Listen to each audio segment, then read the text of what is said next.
정말 최악의 습관입니다. 절대로 그러시면 안 됩니다. 의사 선생님께서는 저에게 이렇게 이야기를 해주셨습니다. 바로 30대 젊은 나이에 당뇨로 가는 지름길을 정말 작은 습관 하나 때문에 생기고 있습니다. 안녕하세요. 요즘 소아당뇨 이런 말 많이 들어보셨죠? 저도 그래요. 요즘 애들이 당뇨가 걸려? 이렇게 생각만 하고 있다가 제가 몸이 안 좋아서 병원에 가니까 의사 선생님께서 저에게 딱 한 가지 질문부터 먼저 하시더라고요.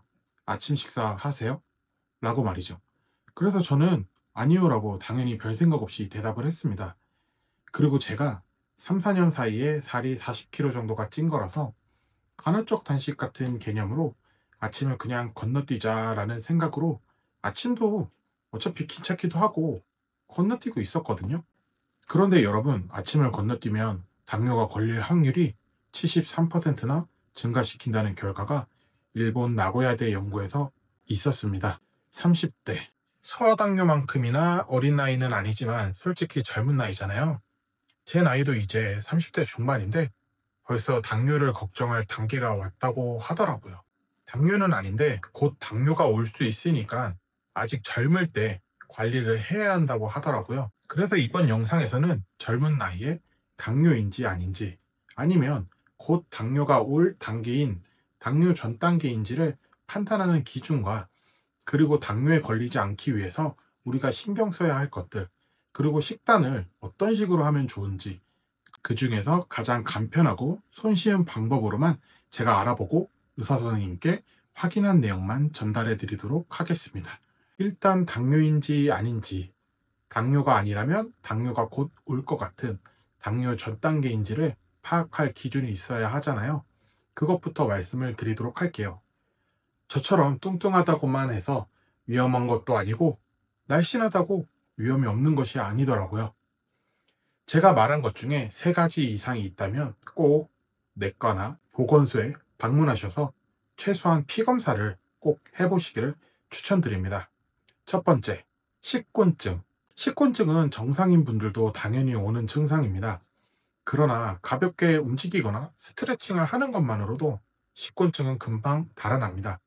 그러나 당뇨가 있거나 저처럼 그럴 가능성이 있는 사람들은 식곤증을 참기가 정말 어렵습니다. 정말로 강력하게 몸을 쓰지 않으면 눈이 점점 감기는 고문 아닌 고문을 체험하게 될 겁니다. 식곤증을 못 참게 되는 가장 큰 이유는요, 정상인보다 당뇨 관련된 사람들은 식후에 혈당이 급격하게 상승하게 됩니다.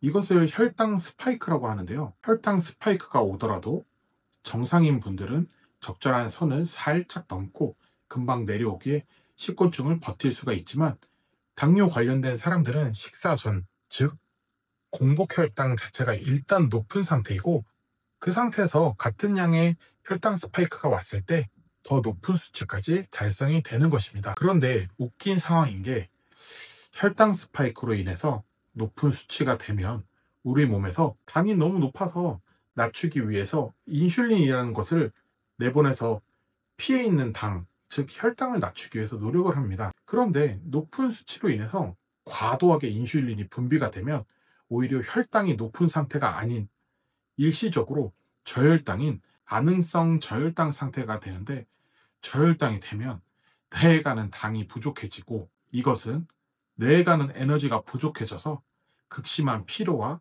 졸음이 미친 듯이 몰려오는 것이라고 하더라고요. 그래서 내가 평소보다 식곤증이 조금 심하다 하신 분들은 인슐린 양이 평소보다 많이 분비되는 상태이기 때문에 당뇨를 의심해 보셔야 합니다. 두 번째는요, 바로 피로랑 무기력감이 오는지 확인하셔야 됩니다. 대한민국 사람이라면 어느 정도는 다 있는 증상입니다. 그러나 내가 회식을 하거나 술을 먹었거나 또는 과도하게 운동을 하거나 한 것이 아닌데 이런 증상이 나올 때는 당뇨를 꼭 의심해 봐야 합니다.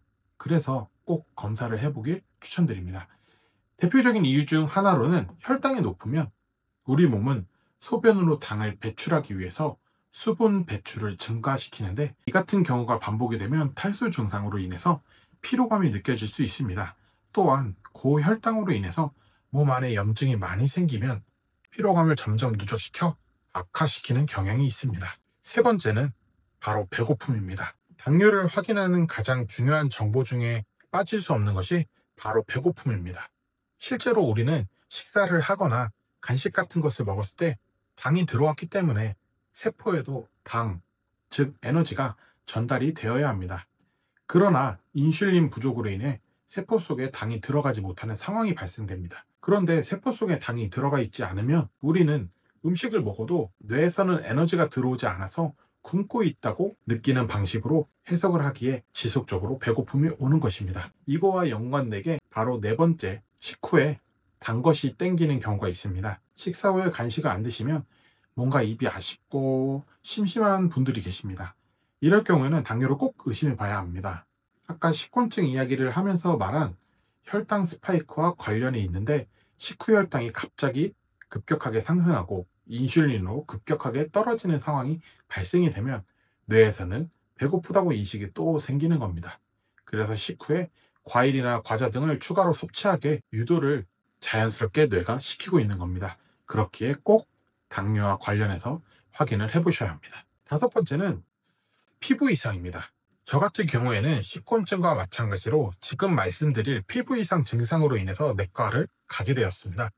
어느 날 갑자기 제 몸에 창피하지만 쥐젖이 한 두세 개가 생겨가지고 처음엔 대수롭지 않게 생각하고 있었습니다. 그리고 또 얼마 지나지 않아서 제 와이프가 저의 등에 검정색 큰 점 같은 게 있다고 이야기를 했었는데, 저는 그냥 이게 몽고반점 같은 개념으로 생각해서 대수롭지 않게 생각했습니다. 그런데 며칠 안 지나서 GPT를 하는 저희 와이프가 제가 쥐젖이 있고 등에 몽고반점이 있다는 것을 이야기를 해보니까 당뇨를 의심해 봐야 한다고 GPT 답변이 나왔다고 하더라고요. 그래서 처음에는 너무 귀찮았지만 와이프가 혹시 모르니까 가보라고 해서 내과에서 피 검사를 하고 나니까 당뇨는 아니지만 당뇨 전 단계라서 관리를 꼭 해야 한다고 의사 선생님께서 말씀을 해주셨습니다. 이때 아침 식사를 꼭 하라는 이야기도 하시더라고요. 마지막으로 여섯 번째는 상처 회복이 더딘 겁니다. 이 상처가 났을 때 상처가 잘 낫지 않는다는 이 증상은 제가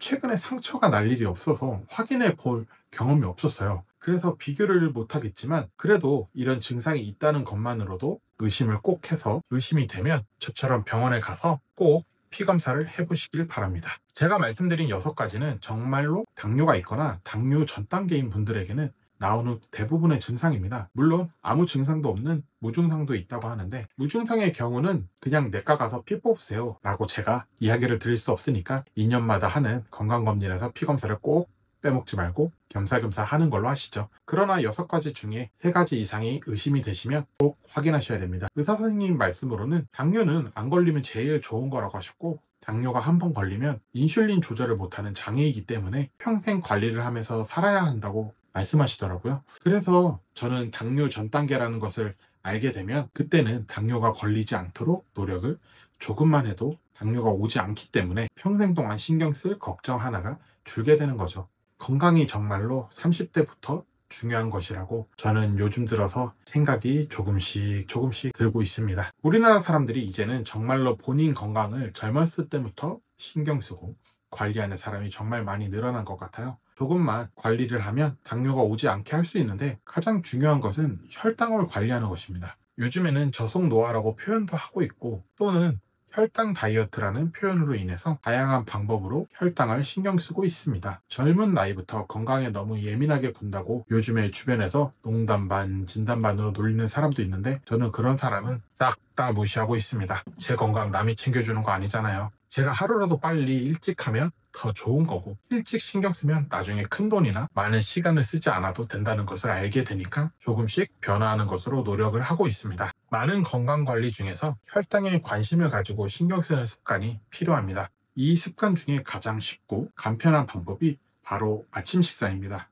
아침 식사로 음식하는 거, 차리는 거 다 싫고 귀찮으시면 삶은 달걀 2개, 이거면 충분합니다. 물론 우리가 다이어트 할 때 듣는 이야기랑 거의 유사한 식단이 곧 당뇨를 예방하는 식단입니다. 식사 때 채소부터 먹기, 단백질 위주로 식사하기, 섬유질 풍부하게 먹기, 건강한 지방 먹기, 탄수화물은 복합 탄수화물로 먹기 등등 많이 있습니다. 그런데 가장 열정적으로 하루를 살고 그리고 나만의 시간을 가지기 위해서 자기 개발을 하거나 하는 분들은 아침에 정말 식사가 힘들 수 있습니다. 그럴 때 삶은 달걀 2개가 최고의 당뇨 예방법이고 최고의 식단입니다. 저도 이렇게 덩치가 있지만 요즘에는 거의 매일 아침을 먹으려고 노력하고 있고, 그걸 꾸준히 하기 위해서 매일 저녁에 삶은 달걀이 없으면 6개씩 삶아놓고 자고 있습니다. 그렇게 해야 바로 아침에 까먹기 편하잖아요. 오늘은 당뇨인지 파악하는 방법과 당뇨에 걸리지 않기 위해서 신경 써야 할 것, 그리고 가장 손쉬운 식단에 대해서 알아봤습니다. 식곤증, 피로 또는 무기력증, 배고픔, 그리고 식후에 단 음식이 땡긴다거나 피부에 쥐젖이나 검은색 피부 착색이 생긴다거나 또는 상처가 느리게 회복된다. 이 6가지 중에서 3가지면 꼭 피검사를 해보시고요. 혈당을 꼭 신경 써서 관리를 하고 인지를 하고 있어야 합니다. 그리고 예방 방법으로는 아침 식사는 필수, 삶은 달걀 2개. 이렇게 하면 우리의 젊은 나이를 건강하게 채울 수 있을 거라고 생각하고 저도 열심히 살도록 하겠습니다. 긴 영상 시청해 주셔서 정말 감사드리고, 건강과 관련해서 앞으로 좋은 이야기 나누며 제가 관리해 나가는 과정을 보여드리고 싶습니다. 구독, 좋아요 부탁드리며 모두 건강하시길 바라겠습니다. 감사합니다.